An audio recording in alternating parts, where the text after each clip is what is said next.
پہ چل کے جاؤ گے تو یہاں بھی نیکیاں اٹھاؤ گے اور وہاں بھی نیکیوں کی دولت سے مالا مال ہو۔ نعرہ تکبیر، نعرہ رسالت، نعرہ غوثیت، مسلک اعلیٰ حضرت، نعرہ تکبیر۔ ایک سچا مسلمان، ایک سنی مسلمان، ایک عاشق رسول مسلمان، ایک ولیوں سے نسبت رکھنے والا مسلمان، ایک خدا کی بارگاہ میں سجدے کرنے والا مسلمان، نبی سے محبت کرنے والا خوش عقیدہ مسلمان کتنا خوش نصیب ہے کہ دنیا میں ہے تو نبی کی چھت چھایا میں ہے اور قبر میں بھی جا رہا ہے تو نبی کی برکتوں سے مالا مال۔ سبحان اللہ۔ یہ میرے نبی کا صدقہ ہے، مصطفیٰ جان رحمت صلی اللہ تعالیٰ علیہ وسلم کی نسبت کی برکت ہے۔ بے شک۔ کتنی بڑی برکت ہے جانتے ہیں؟ علماء کرام تشریف فرما ہے، رب فرماتا ہے وَمَا كَانَ اللَّهُ لِيُعَذِّبَهُمْ وَأَنْتَ فِيهِمْ۔ اللہ بے شک۔ یہ علماء پوچھئے، مفسرین کی تفسیریں اٹھا کے دیکھیے، یہ ہمارے بارے میں رب نہیں کہہ رہا، اللہ فرما رہا محبوب جب تک آپ ان میں جلوہ گر ہیں اللہ تعالیٰ ان کافروں کو بھی ایک بارگی عذاب نہیں دے گا۔ بے شک۔ سبحان اللہ۔ کرم کے صدقے لاؤ، میرے نبی کو کوئی سمجھ ہی کیا سکتا ہے، مصطفیٰ کی عظمت کا کوئی ادراک کیسے کر سکتا ہے؟ ارے جس نبی کی جلوہ گری کی برکتیں ایک کافر کو بھی نصیب ہو رہی ہو تو اس کے غلاموں کو اس کی نسبتیں کیسی ملے گی، برکتیں کیسی ملے گی؟ تمہیں کو بریلی کا تاجدار مچل مچل کے اٹھ جاؤ، مچل مچل کے یہ بول اٹھتا ہے، اے میرے نبی یہ میرے عشق کی دولت ہے جو دونوں جہان میں ہمیں برکتوں سے مالا مال کر رہی ہے، اور پکار کے کہتا ہے لہر میں عشق روخے شہدا داغ لے کے چلے اندھیری رات سنی تھی چراغ۔ سبحان اللہ۔ تکبیر، اللہ اکبر۔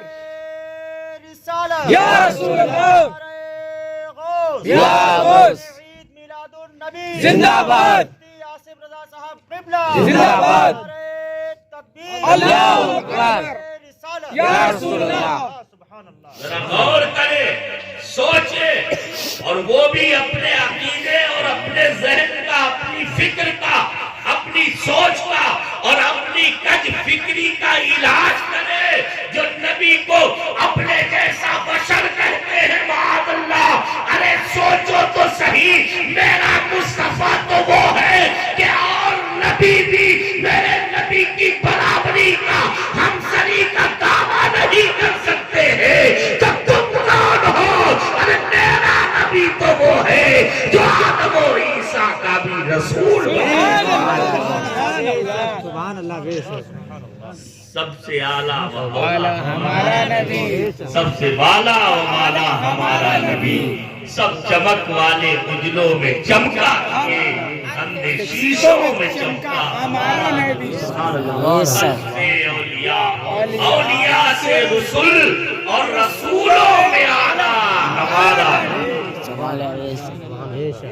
جس نبی کے بارے میں رب فرما رہا ہے کہ جب تک آپ ان میں جلوہ گر ہیں ان کافروں کو بھی اللہ اکبارگی ایک ساتھ میں ملیا میٹ نہیں کرے گا، عذاب نہیں لائے گا، تو ہم خوش عقیدہ مسلمانوں کی قسمت پر ناز کیوں نہ کریں کہ ہم نہیں تعالی۔ ارے وہ تو کافر ہے کہ جو دنیا میں زمین میں بسرے میں بظاہر میرے نبی سے اشتراک اور نسبت رکھتے ہیں اس لیے عذاب سے محفوظ ہے، ہمارا تو دل بھی مدینے کی گلیوں میں کھو گیا ہے، مدینے والے کے قدموں پہ نثار ہے، تو پھر ہم پر عذاب کیسے ہو؟ سبحان اللہ بے شک بے شک یہ اللہ کا کتنا بڑا احسان ہے کہ ہم اپنے نبی سے محبت کرتے ہیں. بے شک سبحان سبحان اللہ محبت ہے کہ نہیں؟ بے شک زیادہ سردی تو نہیں لگ رہی؟ نہیں جب سردی زیادہ لگنے لگے تو یاد کر لینا کہ ہم اس نبی کی محبت میں بیٹھے ہیں جو ہمیں قبر میں بھی سہارا دینے آئے گا. وہاں سہارا دینے آئے گا جہاں کوئی بھی سہارا دینے کو تیار نہیں. بے شک کوئی کام نہیں آتا. سب جانتے ہیں 2-2-4 کی طرح بالکل صاف ہے آیا ہے. اس میں کوئی بتانے دکھانے سمجھانے کی ضرورت بھی نہیں. یہ تو بالکل لاکھوں دیکھی بات ہے. روز کا معاملہ ہے. کوئی کسی کے ساتھ قبر میں جانے کو تیار نہیں. کوئی مدد کے لیے تیار نہیں. کوئی حمایت کے لیے تیار نہیں. لیکن مدینے والا ایسے گھٹا ٹوپ اندھیرے میں بھی اپنے جلوے بکھیرنے کے لیے غلاموں کو دلاسا دے رہا ہے اور رحمت کی آواز آ رہی ہے کہ جہاں کوئی تمہیں نہ بچائے وہاں نبیوں کا نبی بچانے آ جائے گا. وہاں رسول آدم تمہاری مدد فرمانے آئے گا. سبحان اللہ سبحان اللہ. اعلیٰ حضرت فرماتے ہیں نا قبر میں لہرائیں گے حشر چشمے نور کے جلوہ فرما ہوگی جب طلعت رسول اللہ. سبحان اللہ سبحان اللہ. بے شک بے شک. تو میں عرض کر رہا تھا آپ دیکھیں بات کو لمبا نہیں کرنا چاہتا ہوں بہت مختصر میں باتیں آپ کے سامنے عرض کروں گا چند باتیں صرف. اللہ تعالیٰ نے ہمیں ایسی نسبت بخشی کہ جو دنیا کی زندگی میں بھی کام آ رہی ہے قبر میں بھی کام آ رہی ہے حشر میں بھی کام آ رہی ہے. ہر ایک کے کام آ رہی ہے. کوئی بھی اس سے بچا ہوا نہیں اور کوئی عاشق اس سے محروم نہیں ہے. یہ مصطفیٰ کی برکتیں ہیں. یہ ہمارے آقا و مولا کی نسبت ہے اور یہ ہمیں نسبت کہاں ملی ہے کہاں سے ملی ہے. یہ ہمیں اپنے باپ کے یہاں سے نہیں بلکہ اللہ کے پاک ولیوں کے یہاں سے ملی. یہ بزرگوں کی وجہ سے یا اولیاء کی وجہ سے یا علماء اہل سنت کی وجہ سے یہ ہمارے محققین یہ ہمارے مفسرین یہ ہمارے محدثین یہ ہمارے دین کے عظیم داعیہ دعاۃ و مبلغین کی یہ برکتیں ہیں کہ ان کی وجہ سے آج ہمیں جو عقیدہ ملا ہے وہ یہ ملا ہے کہ ہم نبی کو کل بھی خدا کا رسول مانتے تھے آج بھی خدا کا محبوب مانتے. یہی تو عقیدہ ہے کہ جس عقیدے کی برکت سے الحمدللہ ہم تو یہ کہتے ہیں اے لوگوں سنو سنو دوزخ میں تو کیا میرا سایہ نہ جائے گا کیونکہ رسول پاک سے دیکھا نہ جائے. لیکن یہیں پر ٹھہر کے ایک بات کہنا چاہتا ہوں میرے سنی بھائیوں رسول پاک سے دیکھا تو نہیں جائے گا سچ بات ہے میرا نبی امت سے اتنی محبت کرتا ہے لیکن ہم اپنا چہرہ دکھانے کیسے جائیں بے شک. نبی کی سنتیں چھوڑ کے نبی کا طریقہ چھوڑ کے نبی کی لائی ہوئی نمازوں کو پسے پشت ڈال کے نبی کے لائے ہوئے دین کو پیروں تلے رون کے نبی کے کردار کو نبی کے اسوہ کو نبی کی سیرت کو نبی کے طریقے کو نبی کی سنت کو نبی کے اخلاق کو نبی کی پیروی کو اگر چھوڑ کے ہم محبت کا دعویٰ کریں تو یہ بھی یاد رکھنا یہ دعویٰ ناقص ہے یہ ادھورا ہے یہ جھوٹا ہے. ایک بزرگ نے کہا تھا دعویٰ بندگی ہے غلط بلکہ قسم ہے مولا کا رنگ ڈھنگ نہیں گر غلام مزہ جب ہے کہ جب ہم سینہ تان کے فرشتوں سے کہہ سکے اے فرشتوں دیکھتے کیا ہو یہ لو دیکھ لو یہ ہے تصویر یار آنکھوں. سرکار مفتی اعظم فرماتے ہیں نا فرشتوں پوچھتے مجھ سے پوچھتے کیا ہو کس کی امت مت ہو، لو دیکھ لو یہ ہے تصویر یاد آنکھوں۔ تو ہمیں بھی یاد رکھنے کی ضرورت ہے۔ ہاں صرف سنی اب سن ہو کے رہ گئے، یہ بھی کہنا پڑے گا۔ ہم بھی سوچتے ہیں صرف نعرہ لگا لیا بس جنتی ہو گئے۔ ہم جیسے اسٹیج پہ آنے والے لوگ بھی کہہ دیتے ہیں ہاتھ اٹھا کے نعرہ لگا دو جنت تمہاری تمہارے باپ۔ معاف کیجئے گا میں بہت چھوٹا آدمی ہوں، بڑا گنہگار آدمی ہوں، لیکن ایک بات کہنے کی جسارت کرنا چاہتا ہوں، جنت یہ کوئی حلوہ نہیں ہے، جنت خدا کی رضا کا ہے۔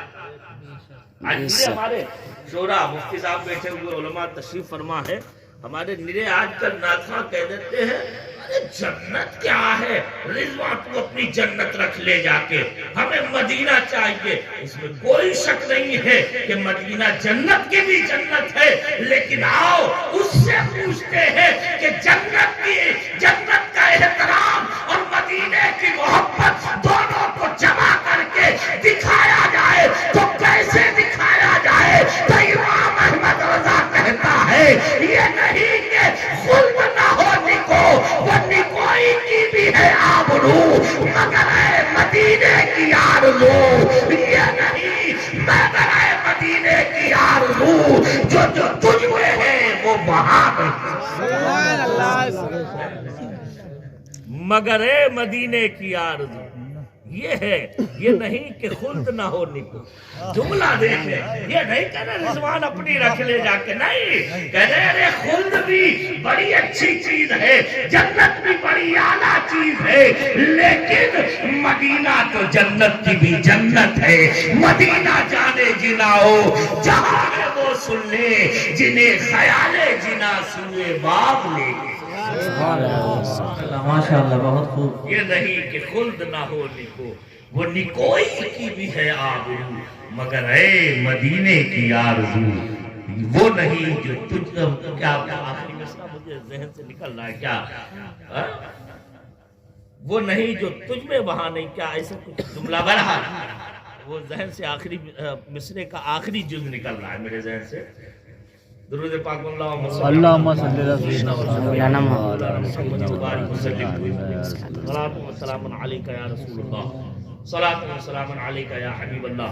تو خلاصہ یہ اعلیٰ حضرت کے شعر کا اب دیکھیں یہ احترام، یہ ہے سچی عقیدت مدینہ اور سچی محبت مدینہ کہ جس کی بدولت اللہ تعالیٰ نے اعلیٰ حضرت کو سنیوں کی جان بنا دیا، اور یہی تو ہمارا کمال ہے۔ ہم سنیوں کو آج ایک بات اور، ہماری کمیوں میں سے ایک کمی یہ بھی ہے کہ ہم نے ولیوں کو بانٹ دیا ہے، ہم نے بانٹ دیا، ہم اس سلسلے کے ہیں تو انہی کی بات کریں گے، دوسرے کا نام ہی نہیں لیں گے۔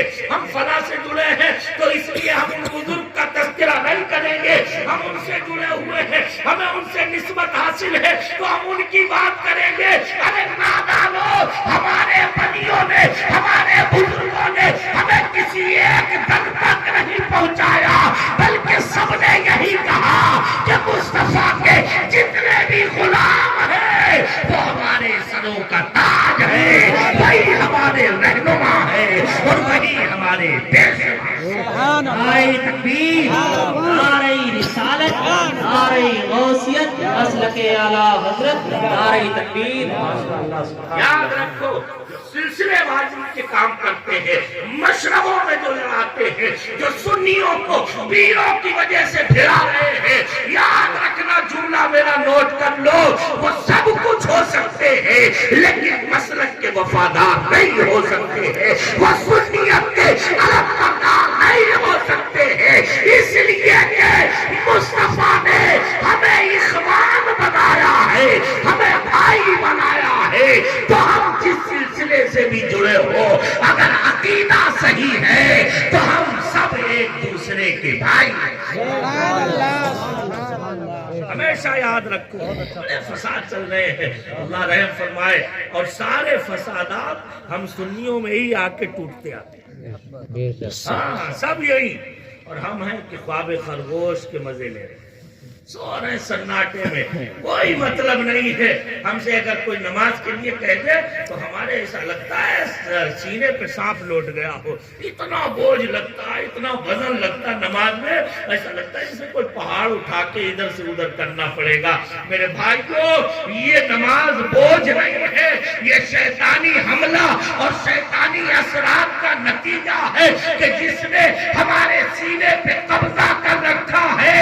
اگر اس گند کو دور کر دو، پھر نماز پڑھ کے دیکھو تو نماز سجدے میں، جب نماز کے سجدے میں جاؤ گے تو دل کہے گا اے کاش کہ اسی حالت میں موت آ جائے تو ہماری قسمت کی معراج. سبحان اللہ، واہ واہ، ماشاءاللہ. میں نے جو موضوع اٹھایا تھا، وقت بہت تیزی کے ساتھ گزر رہا ہے، بات سے بات نکلتی جا رہی ہے، میں بار بار لا رہا ہوں لیکن وہ کھنچتی چلی جا رہی ہے. بہرحال چند باتیں اس تعلق سے عرض کر کے اپنی بات کو ختم کر دوں. تقریر تو پھر کبھی انشاءاللہ آپ کو سناؤں گا. میں سمجھ رہا ہوں آپ کی سردی کا بہت مجھے احساس ہے، اور اس لیے میں بالکل مزاج سے ہٹ کے چند باتیں کر گیا ہوں، اور یہ اس لیے کر گیا ہوں تاکہ ہمیں اور آپ کو اپنی زندگی اور آخرت کو سنوارنے کا شعور ملے. بڑی چیز یہی ہے. جلسوں کا مقصد یہ نہیں ہوتا ہے کہ صاحب تھوڑی دیر بابا ہو گئی، یہ ہو گیا، وہ ہو گیا. نہیں، اصل مقصد تو یہی ہے کہ جلسے میں آنے والے آتے کسی اور حالت میں ہو، آئے تو کیفیت کچھ اور ہو، آئے تو سوچ کچھ اور ہو، آئے تو ذہن و دماغ کی الگ کیفیت ہو، لیکن جب یہاں سے جائے تو اس کے رسول کیا نور لے کے جائے، عمل و کردار نبی پر عمل کرنے کا جذبہ لے کے جائے، اس رسول کو اختیار کرنے کی ہمت لے کے جائے. میں سمجھتا ہوں مزہ یہی ہے اور لطف یہی ہے. اور اگر ایک آدمی نے بھی عمل کر لیا تو انشاءاللہ یہ پوری محفل اور پورا جلسہ مقبول ہو جائے. ایک بھی عمل کر لیا، ایک آدمی کے عمل کرنے کی. حافظ عبدالرؤف صاحب بڑے خوش نصیب ہیں کہ ان کے چہلوں کے موقع پر یہ محفل سجائی گئی ہے. اب ایک آدمی بھی اگر عمل کر لے گا تو جہاں ہمیں اور آپ کو سب کو انشاءاللہ مقبولیت کی سند مل جائے گی، وہیں حافظ عبدالرؤف صاحب کی قبر میں بھی انشاءاللہ نور کے چشمے لگانے لگے. ایک آدمی کی بدولت کتنا بڑا عمل ہے. تو بزرگوں کا کرم ہے کہ انہوں نے ہمیں اجتماعیت کی دولت عطا کی. یہ ایک ساتھ بیٹھنا یہ بھی ہمارے آج کل معاشرے میں ختم ہو رہا ہے. موبائل نے ہماری اور آپ کی رہی صحیح اجتماعیت کو پارا پارا کر دیا.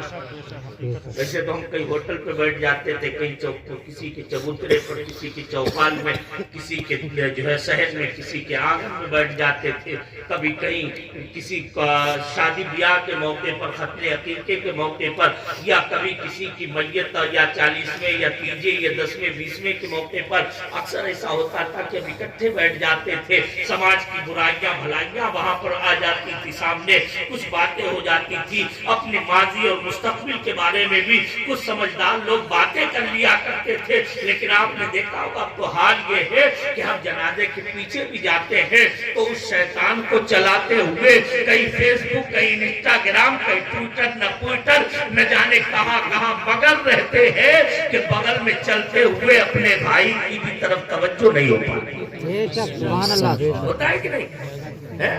اب کوئی موقع نہیں، جبکہ اسلام نے ہمیں اجتماعیت سکھائی.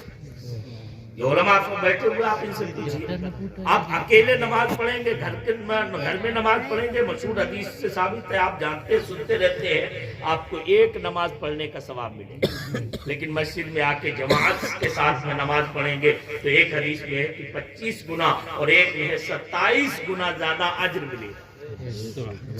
27 گنا زیادہ ثواب. دیکھنا اجتماعیت، یہ تو عام نمازوں کا، 5 نمازوں کا حکم ہے. اور جمعے کے بارے میں حکم ہو گیا کہ دیہات میں بھی نہیں ہوگی، جمعے کی نماز گاؤں کھیڑے میں نہیں ہوگی، بلکہ علماء کا متفقہ فیصلہ یہی ہے کہ جمعے کی نماز شہر یا فنائے شہر میں ہو سکتی ہے، مصر ہونا چاہیے. یہ شرط ہو گئی. میں نے کہا یہ شرط کیوں لگائی گئی؟ جمعے کا دن اتنا اہم ہے اور زیادہ اسے کامن کیا جانا چاہیے تھا، عام کر دیتے. ہر چوپال میں میں ہو سکتا جمعہ، ہر گھر میں ہو سکتا جمعہ، تاکہ زیادہ پڑھ لیتے تو سینکڑے کا نادان جہاں عقل انسانی گھٹنے ٹیک دیتی ہے، وہیں سے تو مصطفیٰ کی شریعت کی برکتیں ظاہر ہوتی ہے، برکتوں کا ظہور ہوتا ہے۔ اگر ہر گھر، ہر محلے، ہر گاؤں میں، ہر بستی میں، ہر گاؤں کھیرے میں جمعے کی اجازت ہوتی تو ہزاروں مسلمان ہفتے میں ایک دن ایک ساتھ جمع کیسے ہو پاتے؟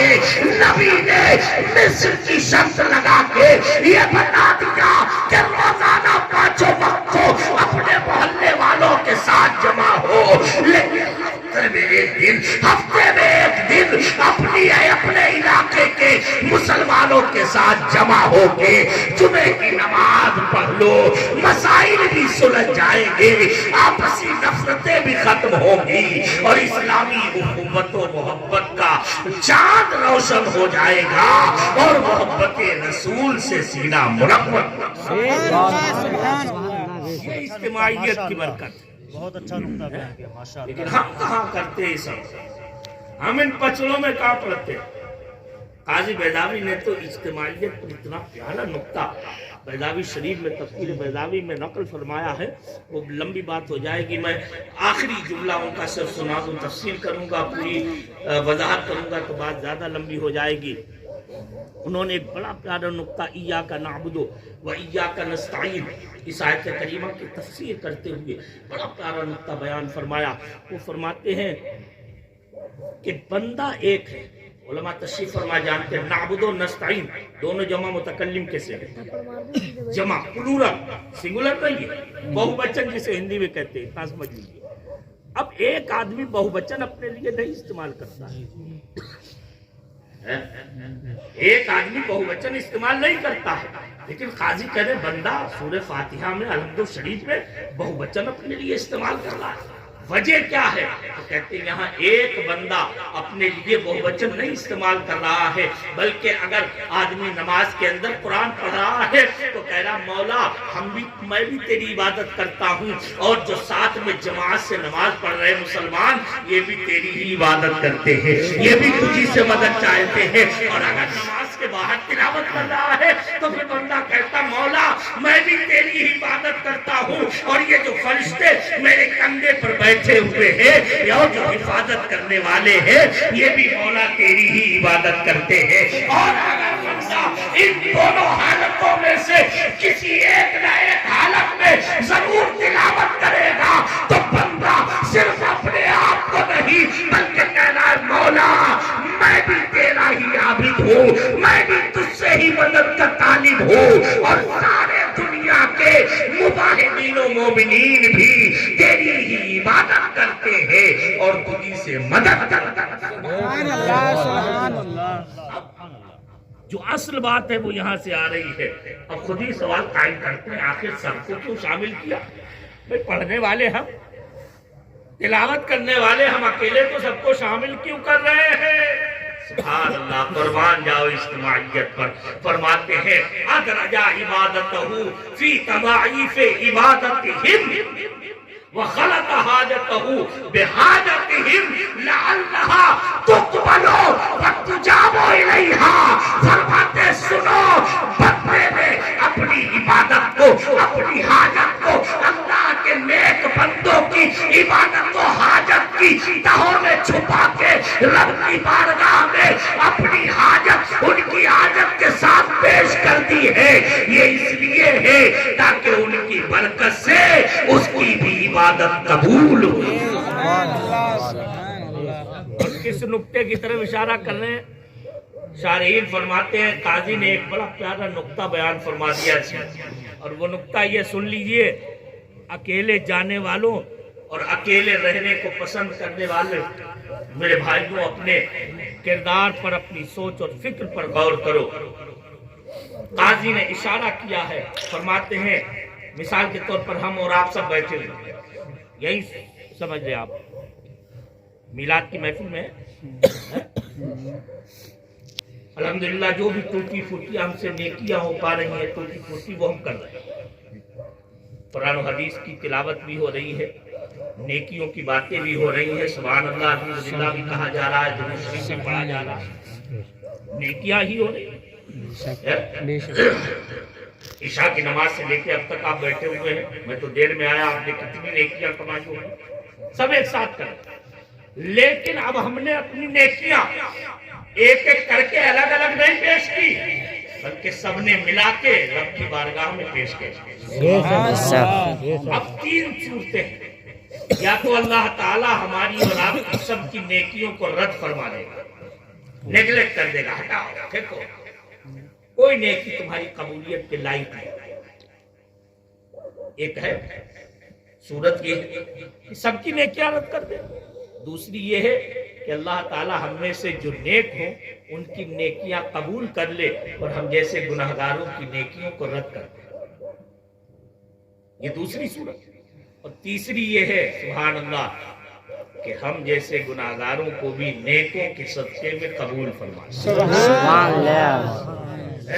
کہ نیکوں کی نیکیاں قبول ہو رہی ہے تو اللہ فرمائے فرشتوں سے کہ ہماری رحمت جب برستی ہے تو نیک و بد میں تمیز اور فرق نہیں کرتی ہے، ان نیکوں کی بدولت ہم نے بروں کو بھی قبول فرما دیا۔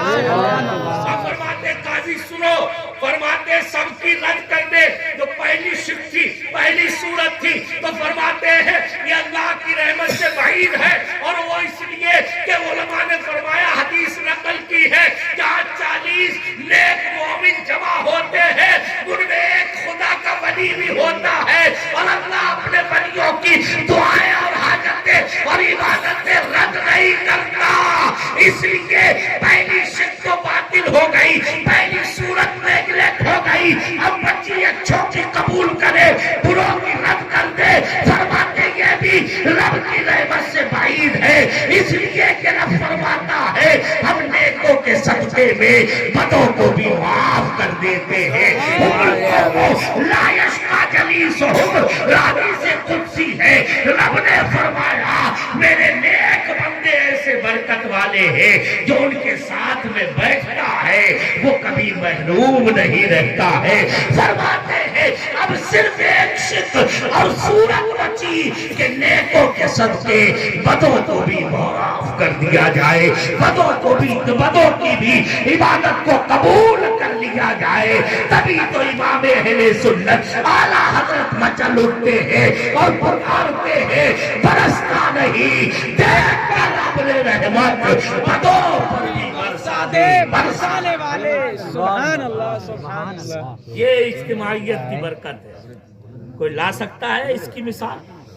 اکیلے گھر میں خوب خلوص سے کرو کام، بڑی طلب کے ساتھ میں نمازیں پڑھو، دعائیں کرو، لیکن پتہ نہیں ہم رب کی بارگاہ میں قبول ہوں گے کہ نہیں ہے؟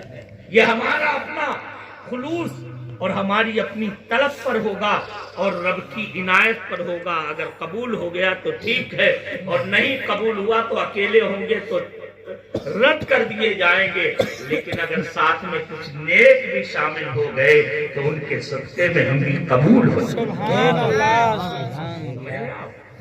تو اس اجتماعیت کی یہ برکتیں ہیں انشاءاللہ کہ حافظ عبدالرؤوف صاحب کو بھی اس مبارک محفل کی برکتیں ضرور نصیب ہوں۔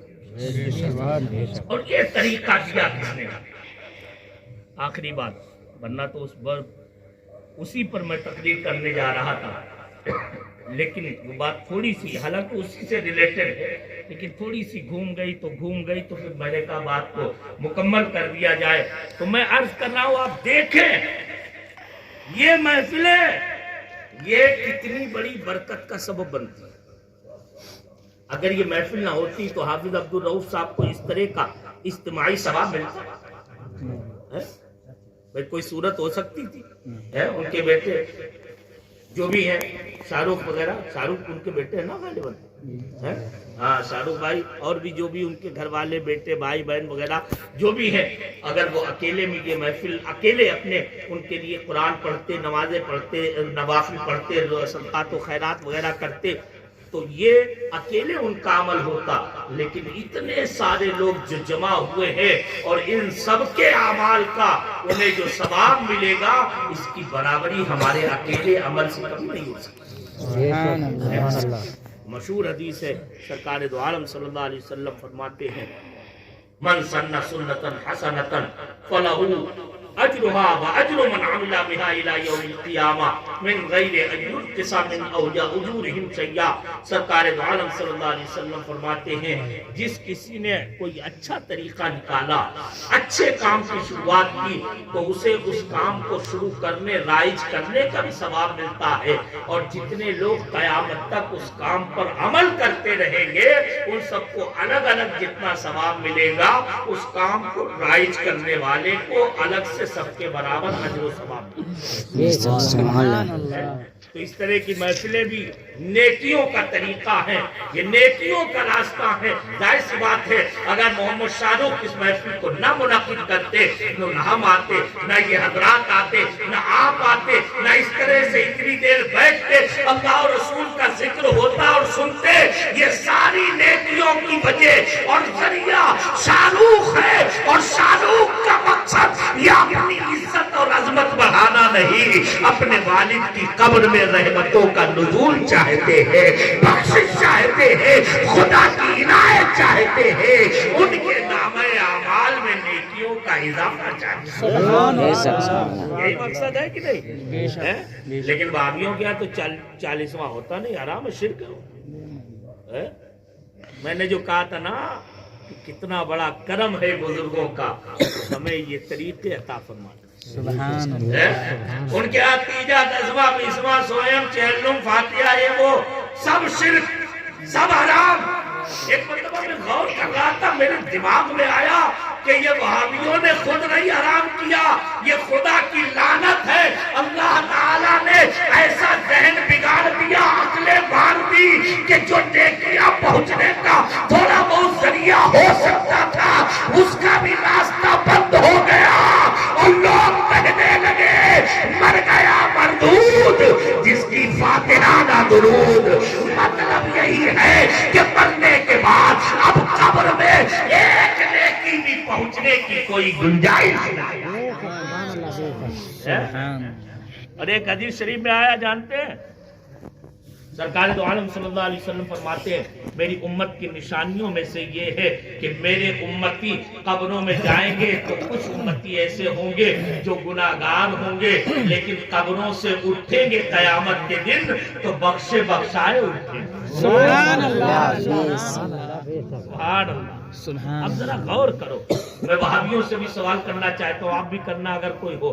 ویسے تو مجھے شاہ رخ نے بتایا الحمدللہ ادھر 10-12 کلومیٹر کا ایریا ایسا ہے جو اس گندگی سے بالکل پاک و صاف ہے۔ یہ بڑی خوشی کی بات ہے، لیکن ایسے ہی پاک و صاف رکھنا، ہاں کہیں کسی بھی طرح کا کوئی چھینٹا مت آنے دینا۔ اگر ایک کیڑا تک آ گیا نا تو سمجھ لینا پتہ نہیں کتنوں کی کھیتیوں کو کھا ڈالے۔ وائرس ہے کورونا والا حالت، سمجھ رہے ہو؟ تو ہمیشہ بچے رہنا، یہ ہنسنے کی بات نہیں، سچی بات ہے۔ تو اب آپ غور کریں، حضور فرماتے میری امت کی پہچان یہ ہے کہ قبروں میں جائیں گے تو گناہگار ہوں گے، لیکن قبروں سے نکلیں گے تو بخشے ہوئے نکلیں گے۔ کیا قبروں میں نمازیں پڑھنے جاتے ہیں لوگ؟ عام بندوں کی بات کرنا، ولیوں کی نہیں ہے۔ قبروں میں لوگ روزے رکھنے جاتے ہیں تو ثواب مل جائے گا تو بخش جائیں گے۔ قبر میں لوگ مال لے کے جاتے ہیں، کوئی 10-20 لاکھ کا بینک بیلنس لے کے جاتا قبر میں ہے، کوئی اپنی زمین کے کاغذات لے کے جاتا کہ پڑوس کے مردے کو میں اتنی زمین بیچ دوں گا یا صدقہ کر دوں گا تو اس کا ثواب مل جائے گا۔ اور قبر میں تو کفن کے علاوہ ہم کچھ نہیں لے کے جاتے، نہ کوئی لے کے گیا، نہ ہم لے کے جائیں گے، نہ کوئی لے کے جائے گا، کچھ نہیں۔ قبر میں مردہ ہے، ہاتھ میں ہلا نہیں سکتا، ذکر کر نہیں سکتا، نمازیں پڑھ نہیں سکتا، صدقہ کر نہیں سکتا، تو آخر قبر میں پھر بخشش کا پروانہ اور مغفرت کا سرٹیفکیٹ کیسے ملے گا؟ تو دل نے کہا ارے قربان جاؤ بزرگوں کی نسبت پر جو تمہیں یہ طریقہ دے گئے ہیں، اور وہ طریقہ یہ ہے ہمارے بزرگوں نے بتایا، مرنے والا تو چلا گیا، اچھے برے عمل جو کچھ کر سکتا تھا کر گیا، اب اس کا سلسلہ عمل کا ختم ہے، لیکن تمہیں یہ طریقہ دیے رہے ہیں کہ کبھی تم سوئم کے نام سے، کبھی 10ویں کے نام سے، کبھی 20ویں کے نام سے، کبھی 40ویں کے نام سے، کبھی تمائی چھوائی برسی کے نام سے، اور کبھی ایسے ہی صدقات و خیرات کر کے، فاتحہ کر کے، میلاد کی محفل منعقد کر کے، غریبوں کو کھلا کے اپنے مردوں کے نام بخش دینا، تاکہ تمہارے مردے جو اکیلے ہیں، جن کے ساتھ میں برائیاں اور نیکیاں ان کی اپنی ہے، اب کچھ مل نہیں سکتا، انہیں بھی ان نیکیوں کے صدقے میں گناہوں سے نجات دے دی جائے اور جہنم سے چھٹکارا۔ بڑی ذمہ داری کے ساتھ کہہ رہا ہوں میں، اس کے علاوہ اور کوئی 3 طریقے جو حدیث میں بیان کیے گئے، ان کا سب کا میں نے خلاصہ بیان کر دیا، گویا کہ ان 3 میں سے کوئی اور چوتھا طریقہ نہیں ہے جس کے ذریعے سے انسان کو مرنے کے بعد بھی ثواب ملتا رہے۔ تو اب قبر میں بخشے کیسے جائے؟ سبحان اللہ، تیرے غلاموں کا نقش قدم ہے راہ خدا، وہ کیا بہک سکے جو یہ سراغ لے۔ سبحان اللہ، سبحان اللہ۔ بزرگوں کا عطا کرتا طریقہ ہے الحمدللہ، جس طریقے کی بدولت انشاءاللہ ہم جیسے گناہگاروں کا بھی بیڑا پار ہے، تو ہمیشہ اس طریقے کو اپنائے رکھو۔ یہ 40 میں بتاتا ان کی برکتیں آپ کو قرآن و حدیث اور اسلاف کے اقوال اور واقعات کی روشنی میں، لیکن پھر کبھی انشاءاللہ آپ اتنا سمجھ لیں، خلاصہ میں نے گویا کہ بتا دیا ہے کہ یہ محفلیں بلا وجہ نہیں، بے فائدہ نہیں ہیں، یہ وہ محفلیں ہیں جو نہ جانے کتنے مردوں کی بخشش کا ذریعہ ہے۔ اس لیے ان محفلوں کو 40ویں کی مجلسوں کو قائم کرو۔ لیکن ایک بات اور یاد رکھنا، کچھ جگہ ہمارے علاقوں میں یہ بھی ہو گیا مسلمانوں کے یہاں کہ 40واں کرنے کے لیے لوگ بیاج تک پہ پیسہ اٹھا کے لاتے ہیں۔ 50 جگہ بنوانا ہے تاکہ گاؤں میں، بستی میں، علاقے میں نام ہو جائے، تو اس نے اپنے باپ کے نام سے اتنا کھانا بنوایا، اتنی بڑی دعوت کی۔ میرے بھائیوں یاد رکھو، یہ بزرگوں کا ہمیشہ سے ارشاد رہا، فتاوی رضویہ شریف میں تو بڑی تفصیل اور تاکید کے ساتھ میں بیان کیا گیا، 40واں کرنا بہت بڑے فائدے کا ہے کام، اچھا کام ہے۔ غریبوں کو کھلاؤ، یتیموں کو کھلاؤ، پڑوسیوں کو کھلاؤ، مستحقین کو کھلاؤ، اللہ نے دیا ہے تو آپ خوب خرچ کرو نیکی کے کام میں، لیکن اگر گنجائش نہیں ہے تو بھنے آدھا پاؤ چنے بھنے لے کے، یا جتنی بھی کم سے کم مقدار، کم سے کم قیمت بھی کوئی حلال چیز تمہارے پاس میں ہو، وہ لے کے اپنے گھر میں چپکے سے پڑھ دینا، قرآن کی آیتیں اور ایصال ثواب کر دینا۔ اگر خلوص ہوگا انشاءاللہ وہ تھوڑے سے چنے ہی تمہارے باپ، دادا، دادی، نانا، نانی کی مغفرت اور بخشش کا ذریعہ سبحان اللہ، سبحان اللہ۔ ہمیں 50 و 1000 خرچ کرنے کی ضرورت نہیں، لیکن اس کا یہ بھی مطلب نہیں کہ 50 و 1000 خرچ کرنا بیکار ہے۔ ارے غریبوں کو آپ لاکھوں کھلائیں، لیکن سود بیاج پہ نہ لے کے نہ دے کے، ہاں اپنی کمائی اللہ نے دیا ہے، خوب خرچ کریں، خوب کھلائیں، خوب ان کے نام سے صدقات و خیرات کریں، جو بھی کر سکتے ہیں، لیکن شریعت میں کبھی بھی ہمیں ایسا قدم اٹھانے کی اجازت نہیں جس سے ہماری زندگی میں کوئی بھی رکاوٹ دے سکے۔ ہمیشہ یاد رکھیں، اس لیے یہ کام خوش دلی سے کرو۔ جو گنجائش اللہ نے دی ہے، سماج تو کسی سے کبھی راضی نہیں ہوتا، کبھی راضی نہیں ہوتا سماج کسی سے۔ اب 1 کروڑ کی شادی کر لو، لیکن پھر بھی سماج کے وہ لوگ جن کے گھروں میں کبھی مرغن غذائیں نہیں بنتی ہوں گی، وہ بھی آپ کے بنے ہوئے سالن میں کیڑے نکالے۔ یہ سماج کا مزاج ہے۔ ارے اسے کیوں راضی کرنے کے چکر میں پڑے ہو؟ اس خدا کو راضی کر لو، جو راضی ہو جائے گا تو ساری کائنات تمہاری ہوگی۔ سبحان اللہ۔ اس خدا کو راضی کرنے کی کوشش کرو، غریبوں کی مدد کرو، اللہ نے دیا ہے تو یتیموں کو پالو، بیواؤں کی غمگساری کرو، اللہ تعالیٰ تمہاری زندگی میں 4 چاند لگا۔ مولا کریم ہماری اور آپ کی اس محفل کو قبول فرمائے، ہم سب کی حاضری اس مبارک محفل میں قبول فرما کے حافظ عبدالرؤوف صاحب کی مغفرت کا ذریعہ بنائے۔ اللہ ربی من کل ذنب واتوب الیہ، وآخر دعوانا السلام علیکم۔